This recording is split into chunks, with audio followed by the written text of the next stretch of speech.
Est-ce qu'il faut être français pour pouvoir investir en France? Est-ce qu'il faut avoir la nationalité du pays d'accueil pour pouvoir investir lorsqu'on est en Occident? Telle est la question qui revient très souvent lorsque j'échange avec des personnes dans la communauté. Dans cette vidéo, je me propose de répondre à cette question une bonne fois pour toutes. On se dit à tout de suite.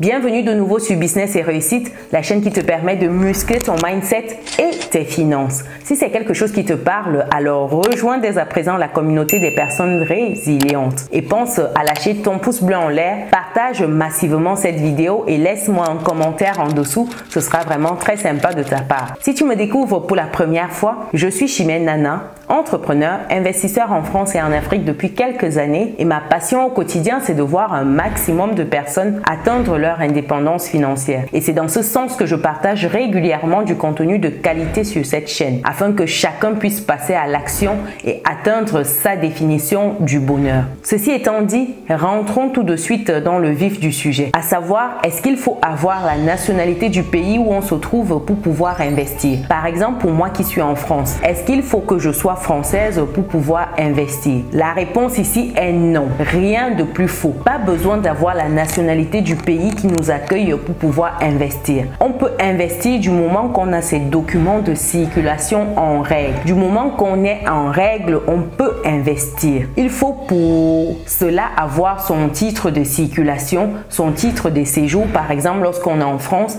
il faut un titre de séjour en bonne et due forme.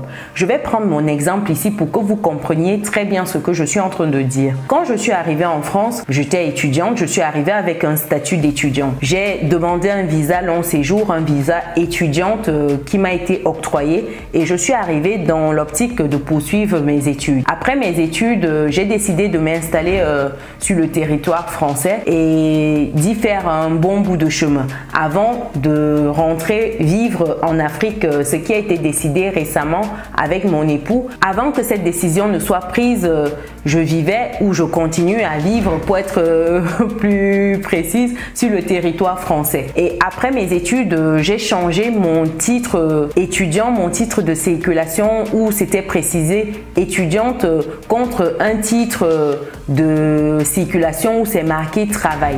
Donc je suis passée d'un titre de séjour étudiant à un titre de séjour salarié.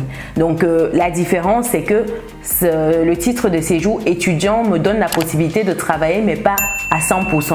C'était 70 ou 80% si j'ai bonne mémoire. Par contre, avec un titre de séjour salarié, je travaille à 100%. Donc, c'est plein pot côté travail. Et ça, c'est très intéressant parce que ça te permet de faire plus d'heures et donc de gagner plus d'argent. Donc, il n'y a pas besoin d'être français pour des personnes qui sont en France pour investir.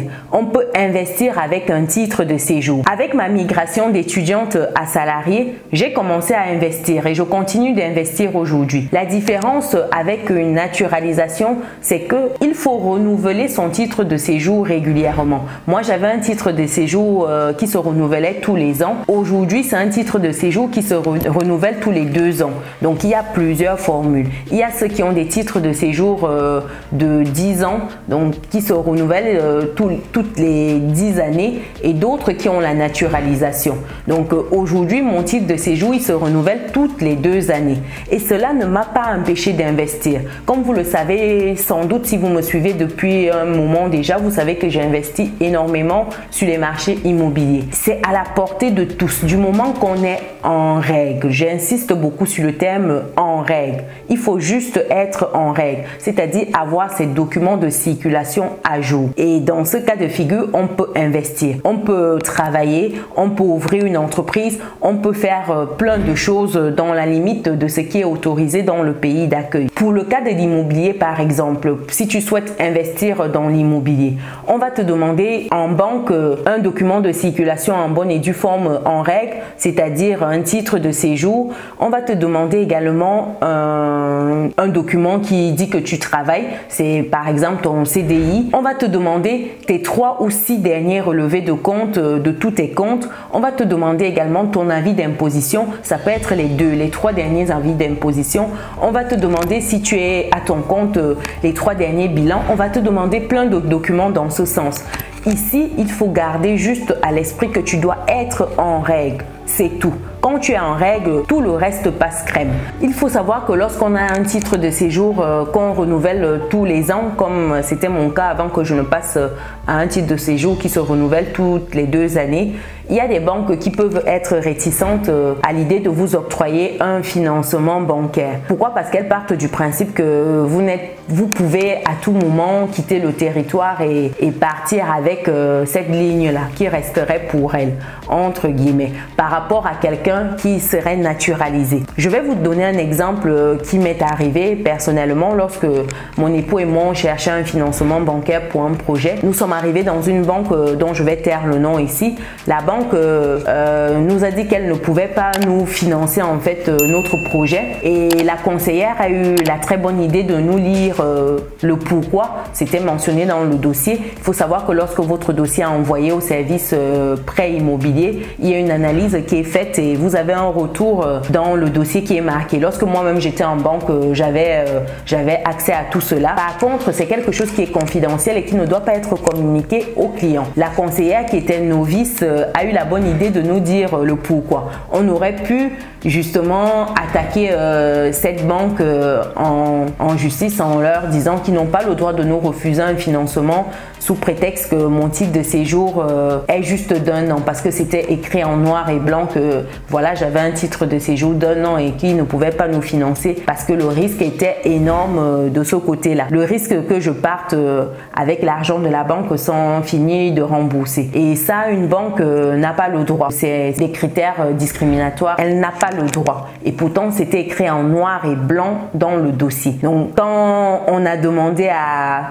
parler à un responsable, le responsable a compris la boulette que sa collaboratrice venait de faire et après on s'est dit c'est tout. L'idée ce n'est pas non plus d'en faire toute une histoire et de se lancer dans des procédures juste parce que la banque ne veut pas nous financer. Autant mieux aller vers d'autres banques et on a obtenu notre financement auprès de d'autres banques. Donc c'est pour vous dire que en termes de financement, ça peut arriver que les banques soient réticentes. Une fois de plus, elles doivent vous financer du moment que vous êtes à jour. C'est des choses qui existent et il faut le savoir. Quand vous le savez, bon, c'est tout, vous faites avec et vous avancez. Quoi qu'il en soit, c'est possible d'investir dans le pays d'accueil en Occident lorsqu'on n'est pas de la nationalité du pays d'accueil. Donc il faut arrêter de croire qu'il faut absolument avoir la nationalité pour investir. Non, non et non. C'est possible d'investir avec juste son titre de séjour ou son document de circulation en règle. Donc je tenais à clarifier cela dans cette vidéo parce que beaucoup se cachent derrière cette excuse pour ne pas agir. Ils se disent que ils attendent de lancer des procédures de naturalisation. Une fois qu'ils seront naturalisés, ils vont agir. Et on sait très bien qu'il y a de nombreuses personnes qui ont été naturalisées depuis belle lurette et qui n'ont jamais rien fait dans ce sens-là. Donc, arrêtez de penser que c'est lorsque vous serez naturalisé que vous allez changer le game. Du tout.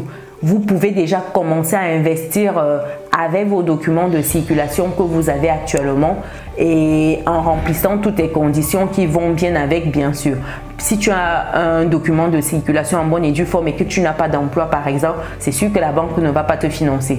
Mais je veux dire que si tu as ton emploi, tu as ton document de circulation, tu peux être financé par la banque. Si la banque A refuse, il y a la banque B, C, D, E, F, tu peux aller jusqu'à Z. Ce ne sont pas les banques qui manquent. Tu as un choix large lorsque tu es en Occident.